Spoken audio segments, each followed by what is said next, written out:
Fagan. All right, good morning. Welcome and thank you for tuning into Health Talk. I'm Dr. Victor Politi, President and CEO of New Health. As the healthcare in America is changing, New Health is part of that change. This half-hour program will provide you with essential information about our lifestyle, services, and facilities that provide top-quality care that fits into your lifestyle. New Health's roots go deep into Long Island's history. What began in 1935 as a 200-bed general hospital and now become part of a unique healthcare organization with multiple centers of care and a commitment to deliver excellent essential care to everyone at every stage of life.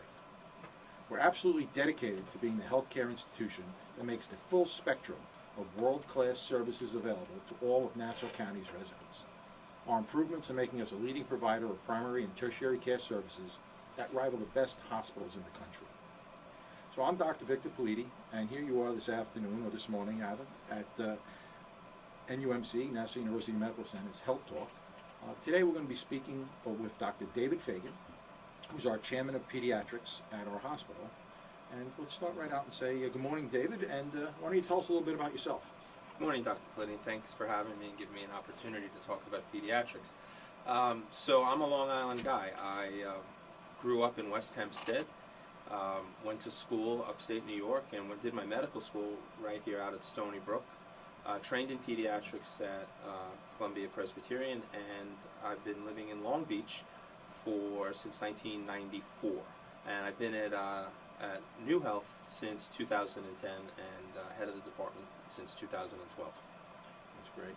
So pediatrics is a very vital service that we provide to the community at Nassau University Medical Center, basically taking care of children up to what age, Dr. Fagan? At Nassau University Medical Center, we take care of children, obviously, from birth through their 20th birthday. 20th birthday.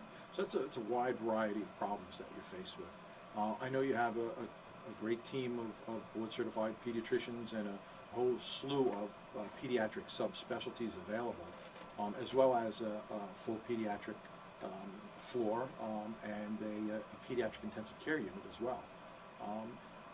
You also have a PICU or NICU, a neonatal intensive care unit that you take care of the newborn children as well. So you have a full service pediatric department there. So why don't you tell us a little bit about what services you do provide? We do, and we, as you mentioned, we are equipped to take care of almost every pediatric problem. There are very few things that we can't handle at Nassau University Medical Center. As you mentioned, we have a level 3 neonatal intensive care unit, up to 20 beds, and level 3 is, it goes up to level 4, but level 3 is really what's considered the highest level. There are only a very few level 4s in the entire United States, and so we are equipped to take care of premature babies 24, 25 weeks of age, who stay with us for sometimes 3 and even longer than 3 months as they grow and develop. Our pediatric ICU is a 6-bedded unit, and as most people know, in the Nassau University Medical Center is level 1 trauma center in Nassau County, and we see a lot of pediatric trauma, and our pediatric ICU is equipped to take care of adolescents in motor vehicle accidents, bicycle injuries, etc. So people should know that this hospital that's really right down the road from us is well equipped to take care of their children, whether it's for primary care, if their child needs a checkup, a vaccination, or God forbid their child is in a serious accident. So you mentioned the PICU and accidents, and I guess it starts in our emergency department, and the level 1 trauma center that we have at Nassau University Medical Center basically is there 24/7, providing state-of-the-art care for anybody who suffers any type of motor vehicle accident, fall, fractures. But we also have board-certified emergency medicine doctors and pediatricians in that emergency room, so that when you do bring your child to Nassau University Medical Center, you're going to see a pediatrician with that child. If certain things come up like a laceration, that we have plastic surgeons available to do some of the work or to take care of the children, specialists that are 24/7 available to us in the hospital. That's right. That's a good point that you mentioned. So in our emergency room at Nassau University Medical Center, there is a designated pediatric area that is just for the care of children. And as you also mentioned, children receive care from board-certified pediatric emergency medicine specialists. So when somebody brings their child to Nassau University Medical Center in the emergency room, they can feel comfortable knowing that their child is being cared for by a pediatric specialist.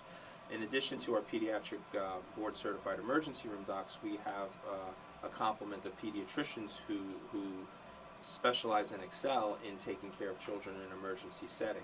And we have a full complement of pediatric subspecialists, surgeons, plastic surgeons, as you said, who can be called upon to come down and see those children in the emergency room. And one of the goals of pediatrics, obviously, is preventive medicine, keep children healthy, keep them actually out of the hospital, as healthcare has been changing and the focus is more on prevention and keeping people healthy. Pediatrics really has been in the forefront of that idea for many years now.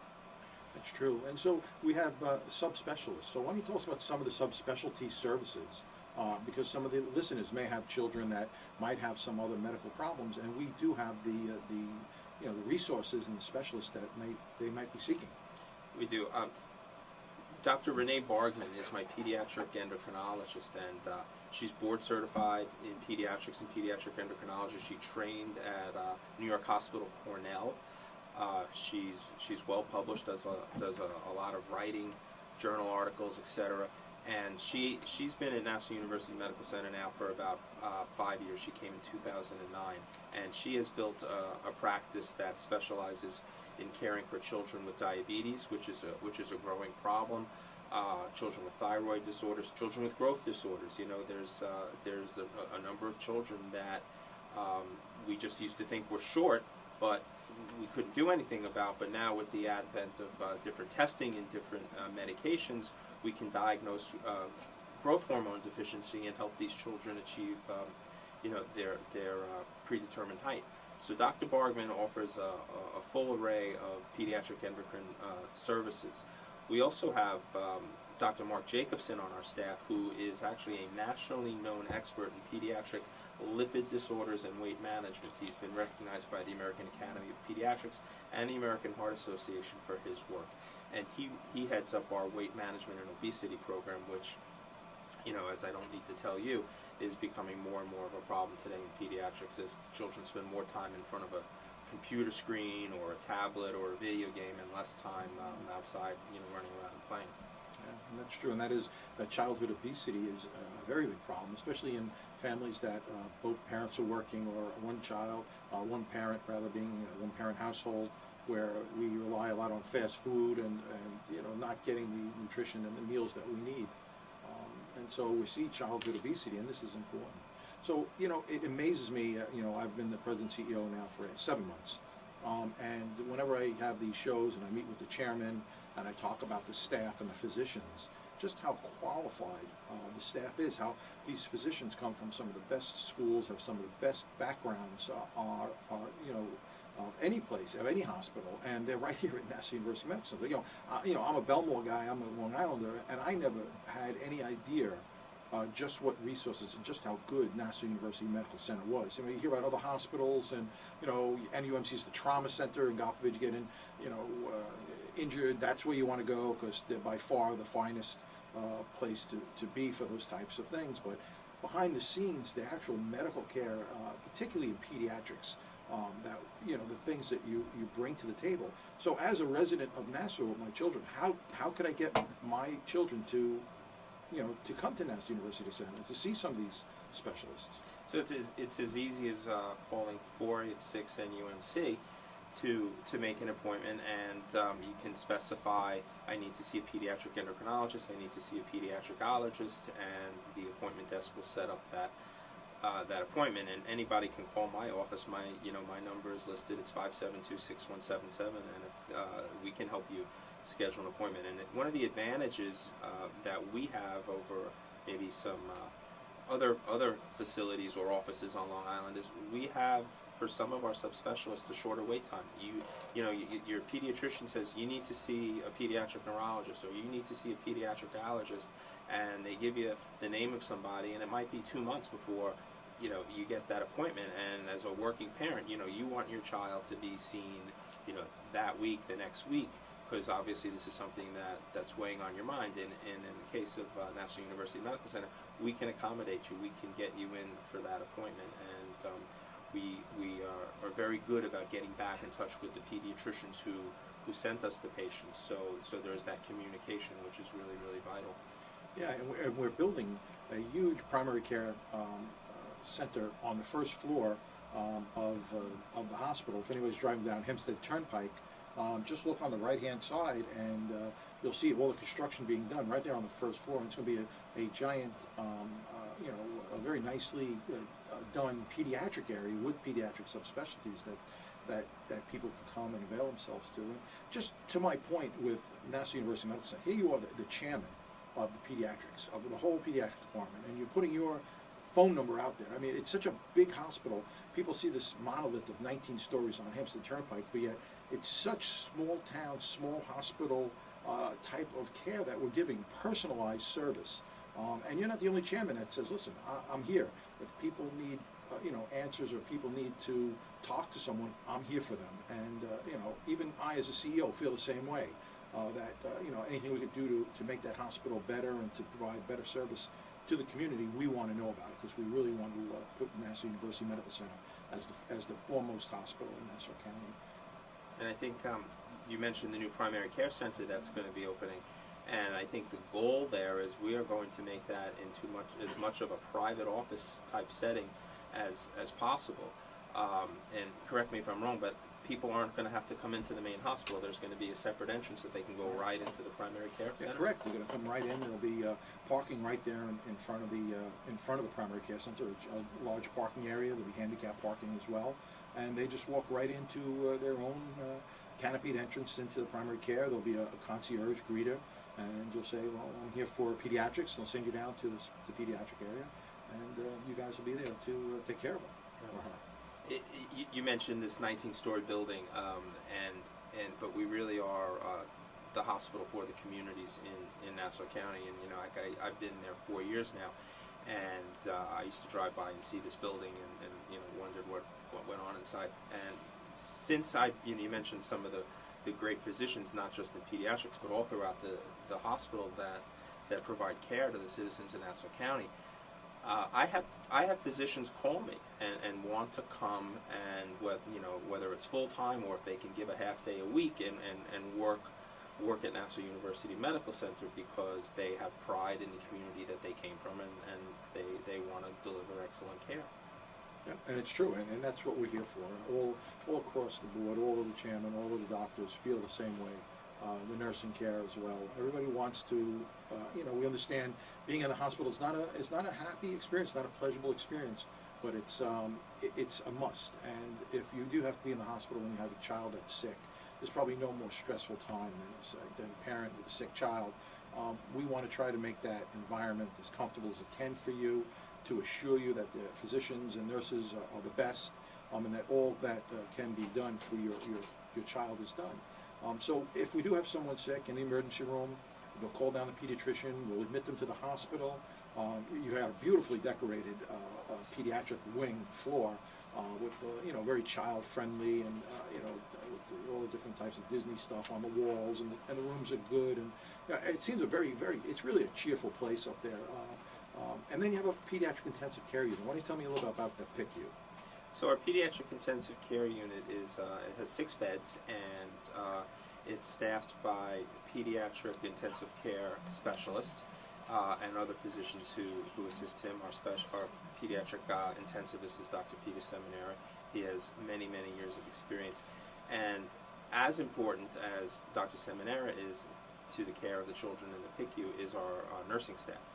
We have a skilled pediatric ICU cohort of nurses that are qualified and extremely competent to take care of children with the most severe injuries. I mean, we range from just last week we had a 4-month-old with whooping cough who was with us for several weeks, because every time she would start coughing, her oxygen levels would drop down, and she needed constant monitoring to some of the traumas, unfortunately, that we still see because of motor vehicle accidents and such. So, and we also take care of in our ICU post-operative patients that have to go to the operating room for whether it's a scheduled procedure like a scoliosis or back surgery repair, or an acute emergent type of procedure because of an intestinal blockage or a fracture that needs setting. So we are fully equipped to take care of children in our pediatric ICU from birth through 20 years of age, head injuries, post-operative patients, severe pneumonias, children who have suffering from diabetes and are having an acute attack of diabetes, asthma. I mean, we see the gamut. And it's good to know that we have those services and they'll be provided in the atmosphere of pediatrics. That you're not being sent to some hospitals into an adult environment for that child. That we can take care of it and surrounded with and treated by pediatricians and pediatric type nurses. One of the things to be contemporary that we see in the media a lot and we see affecting the country right now is the enterovirus. There's different cases of it popping up here in Long Island. Why don't you tell us a little bit about your experience with it here at Nassau University Medical Center and some hints or suggestions for our readers regarding the enterovirus? So taking the last part of your question first, hints and advice would be hand washing, and if your child is sick, keeping your child home from daycare, home from school. So this enterovirus that's pretty much in the newspaper now every single day, it's actually not a new virus. It was first isolated in 1962, and it's part of a larger family of viruses, enteroviruses, which are part of a bigger family called polioviruses, but that's far too much detail. But anyway, these are very common viruses, and we see enteroviruses this time of year, very, very common in the summer into the early fall until the weather starts to cool off. This particular strain hasn't really caused much disease activity in the last few years, and probably it's because we have better molecular testing now that we can isolate these strains, and where in the past we would say, oh, this was just another viral illness, now the technology is such that we can isolate it down to the fact that this is entero D68. The symptoms that it causes and what parents need to know is that for most children, it's going to just present as a cold, a stuffy nose, a runny nose, a cough. They may have fever, they may not have fever.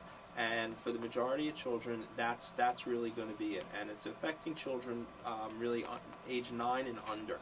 We're not seeing it in teenagers. We're really not seeing it in adults.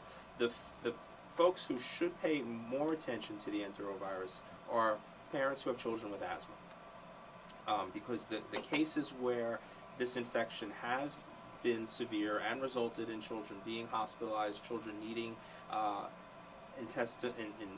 intensive care unit support, or maybe needing to be on a ventilator, respirator, are those children with asthma. So my advice would be for parents who have children with asthma, if they do get a cold, get them to their pediatrician sooner than later. Let them get checked out just to reassure them that everything's okay. And again, the key to prevention with this illness and most respiratory illnesses is hand washing. So it's a matter of scientific, detective work determining that there are more cases of this particular strain of the enterovirus that's been around for a long time. That's right. Have we been seeing any of these D68s enterovirus in our hospital? Probably, and I say probably, Dr. Politi, because the CDC, the Center for Disease Control, the New York State Department of Health, they've issued very specific guidelines about who we should test and who we should not test. And they're recommending testing only for those severe cases where children wind up in intensive care units or wind up on a ventilator. But we've been seeing an uptick in children admitted to the hospital the past couple of weeks for respiratory illnesses. We do certain types of viral testing on those children, but like I said, the CDC and the Department of Health have advised us not to do the specific testing because it's not going to change how we care for the children. Right, and that's the point. So the management would be the same for these children, and you'd watch them supportively and treat them supportively until their own immune system, plus some help that you give it, takes over and gets them well again. Exactly. So yeah, I mean, you hear a lot about these types of viruses, and we're coming into the colder flu season as well.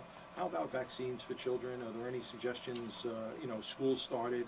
Everybody in the class is going to be coughing and sneezing. All the children have come down with some sort of small viral illness or so.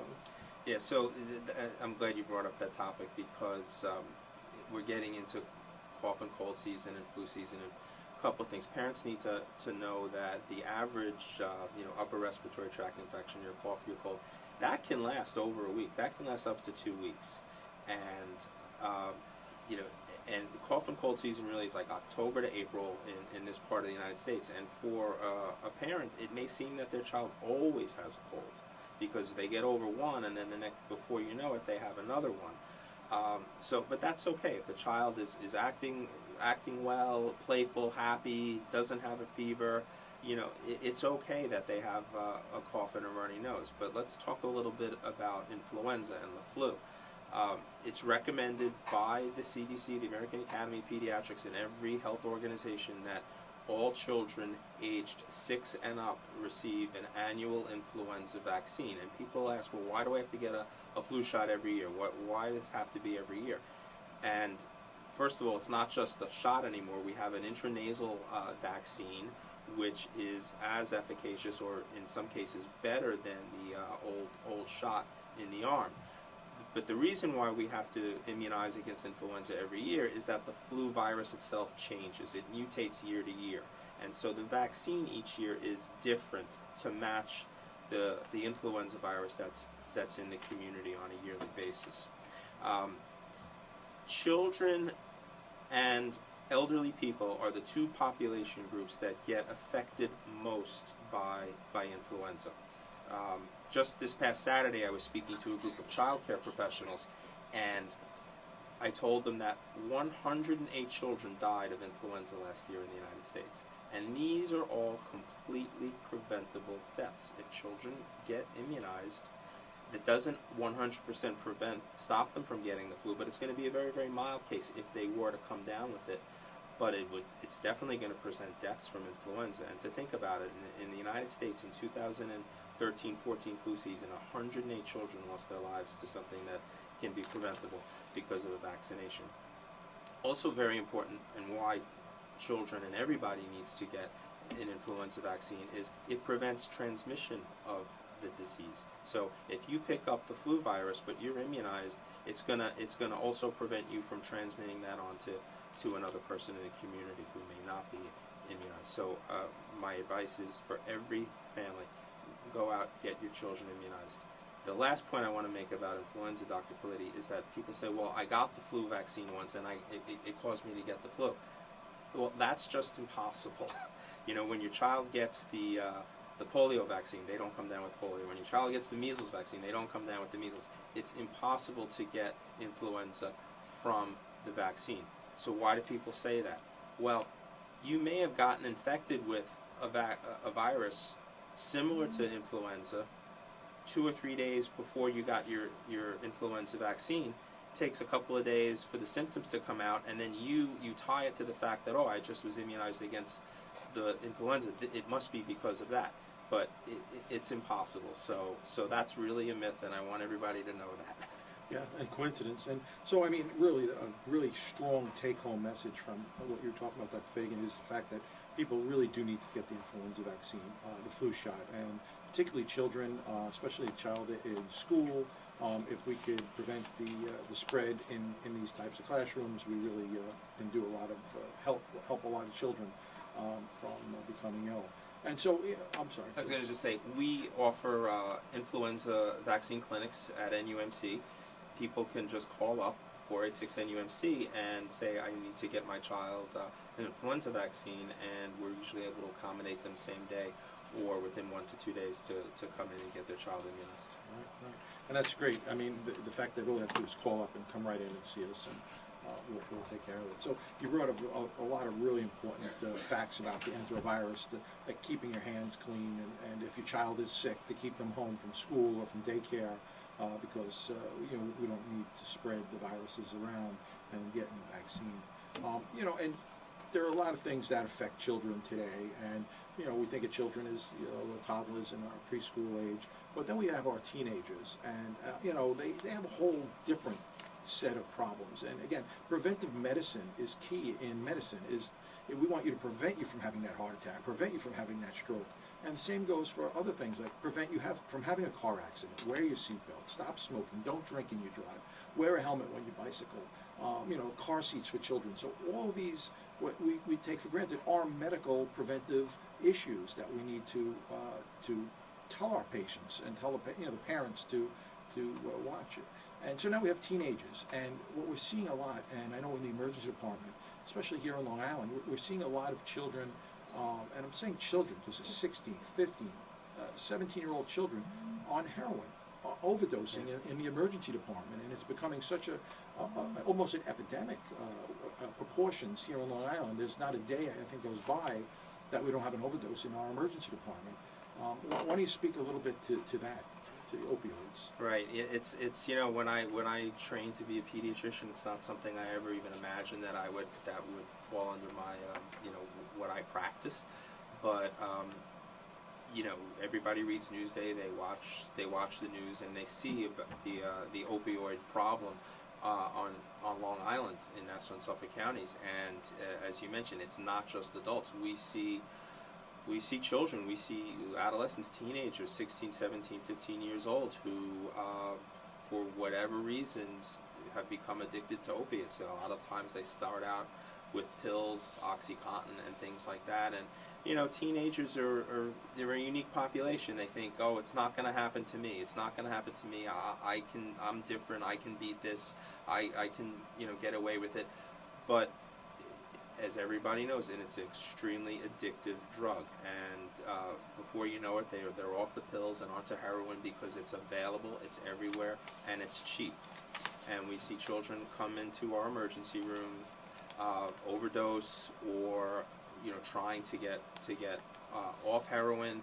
And Nassau University Medical Center is one of the few places that an adolescent, a 16-year-old, a 17-year-old can go and get the help that they need. We have an outstanding addiction medicine department that we work with that works with pediatrics when we encounter these children, and we're in many cases able to help them. But as you mentioned, prevention is the key, not to start, because you will get addicted if you start. Yeah, and it's true, and we see a lot of teenagers gaining access to grandma's or your medication in your medicine cabinet, and they'll look at medicine cabinets in their house, in their friend's house, and they'll take these types of Vicodins and Percocets and Oxys, and they'll use them, and and then when they run out of those pills, they're very expensive. These Oxy 10s and 20s are going for $20 a pill, $30 a pill. They can't afford that, and along comes a cheap alternative heroin, which is, sold in these little glassine envelopes for $5 or so. And it's cheap. It's cheaper than beer. It's cheaper than cigarettes. And they'll use it. And, maybe they'll start smoking it or snorting it because it is that potent. But eventually they're going to wind up using needles and injecting it. And you don't know what you're getting. Just like in the 60s and 70s, you may be getting different potency of these drugs. And they may use it once and not have a horrible outcome, but the second time they use it, it may be so potent that it kills them. It puts them into respiratory depression. They stop breathing, and then they die. And it's a horrible thing for the families to be to experience any type of death or of a child. But yet something like this is going on right under our noses, and it's happening frequently in Long Island, and it's really a problem that we need to address. Yeah, and we're out in the community. We speak to a lot of school districts. We speak to a lot of parent organizations, and try to talk about issues like alcohol and like opiates and heroin and broader injury prevention topics, so that people understand that these are problems that can be prevented. As I said, I never thought I would have to take care of children addicted to opiates, but it's reality, and we are, and we do. If people need help, they can come to us, and we can help them. Right. So this is something that's so important, and we could dedicate a whole show just to talking to them. Maybe we will, because we do have great addiction medicine services at Nassau University Medical Center again. So I just want to thank all the listeners. This has really been an engaging, half hour with you, Dr. Fagan. I learned a lot. I really am impressed by your pediatric department at Nassau University Medical Center. I hope we get the word out to the community. So I'm Dr. Victor Politi. I'm the president and the CEO of the hospital, Nassau University Medical Center, that big building on Hempstead Turnpike. I want to thank you all this morning for listening to us. Hope you have a great day. Get out of the house, exercise, do something, and feel healthy. Thank you again for listening.